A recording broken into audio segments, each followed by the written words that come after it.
once again you for giving me this time. माननीय सदस्य श्री राजकुमार रोत जी।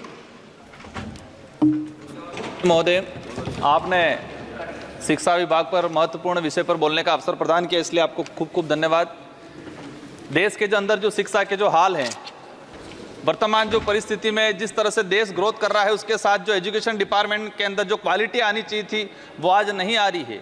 आज हम सब जब यहाँ हैं, मैं आज एसटी कैटेगरी से आता हूँ, यहाँ पर आया हूँ, इसके पीछे दो कारण हैं। एक तो मेरे समुदाय का प्रमाण पत्र और दूसरा एजुकेशन। अगर एजुकेशन नहीं होता तो मैं आज यहाँ तक नहीं पहुँच पाता। शिक्षण व्यवस्था की अगर बात करें, वर्तमान में जो भौतिक स्थिति आदिवासी इलाके की अगर बात करें विशेष करके, तो सबसे पहले भौतिक स्थिति क्या है? वहाँ पर कमरे नहीं है, बिल्डिंग नहीं है, चार दीवारें नहीं है, शिक्षण व्यवस्था, वहाँ पर अध्यापक नहीं है। हम बड़ी बड़ी बात कर लेते हैं, हम कहते हैं देश ग्रोथ हो रहा है, ये हो रहा है, विकास की ओर जा रहा है, लेकिन मैं आज दावे के साथ कहता हूँ कि देश के आदिवासी इलाके के अंदर जब बारिश होती है तो 70% विद्यालय को खाली कर दिया जाता है, क्योंकि वो बिल्डिंग बैठने के लायक नहीं है। आज देश के ये हालात है। मैं राजस्थान के दक्षिणी इलाके से आता हूँ, संसदीय क्षेत्र बांसवाड़ा से, वहाँ पर 78% आदिवासी बाहुल्य क्षेत्र हैं। वहाँ पर मेरे उस इलाके के अंदर हायर एजुकेशन हो या अपर एजुकेशन हो, उसमें स्थिति ये बनी हुई है कि एक एक कमरे के अंदर, सभापति महोदय, मैं मंत्री महोदय के ध्यान में लाना चाहूँगा कि देश के उस ऐसा कोना भी है जहाँ पर 3-3, 4-4 क्लास के बच्चे एक रूम में बैठते हैं, 6वीं, 7वीं, 8वीं, 9वीं, और हम दावा कर रहे हैं कि देश को गति की ओर, प्रगति की ओर ले जा रहे हैं, अमृत महोत्सव की ओर ले जा रहे हैं। एक कमरे में 4 क्लास के बच्चे बैठेंगे, टीचर किसको पढ़ाएगा? और वो बच्चा डिग्री प्राप्त करके कहाँ जाएगा, क्या करेगा आगे जाके? उसका भविष्य अंधकार में जा रहा है। माननीय सभापति महोदय, देश के वर्तमान के अंदर जो पॉलिसी ला रहे हैं, नई शिक्षा नीति मेरी समझ के अनुसार प्राइवेटीकरण को आगे बढ़ाने का नीति है।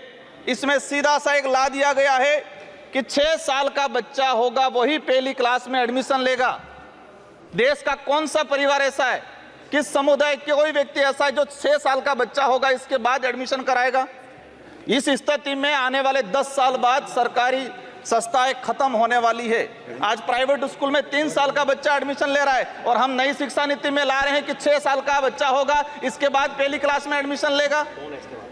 कहाँ जाएगा वो? इस स्थिति में आने वाले समय में सरकारी सिस्टम खत्म करने की जो नीति ला रहे हैं वो कहीं न कहीं घातक है। माननीय सभापति महोदय, देश के अंदर जो गति है, नवोदय विद्यालय और केवी, हम मानते हैं कि देश के अंदर जो ब्यूरोक्रेसी है, कोई भी व्यक्ति को आने का अवसर मिला है वो नवोदय है, लेकिन जो वर्तमान में स्थिति बनी हुई है कि जो केंद्रीय विश्वविद्यालय है, इसमें 8,88,000 आवेदन आए। पूरे देश के जो केंद्रीय विद्यालय, इसमें 8,88,000 प्रवेश कितनों को मिला है?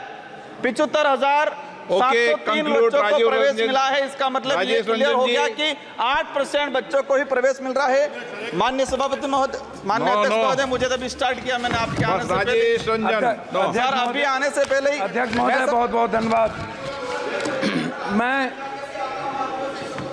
मैं आग्रह करना चाहूंगा अध्यक्ष महोदय, सबसे पहले आपको इसलिए नहीं बोलने दे रहे कि अध्यक्ष महोदय, मैं आपको हृदय से धन्यवाद देना चाहता हूं। सबसे पहले मैं माननीय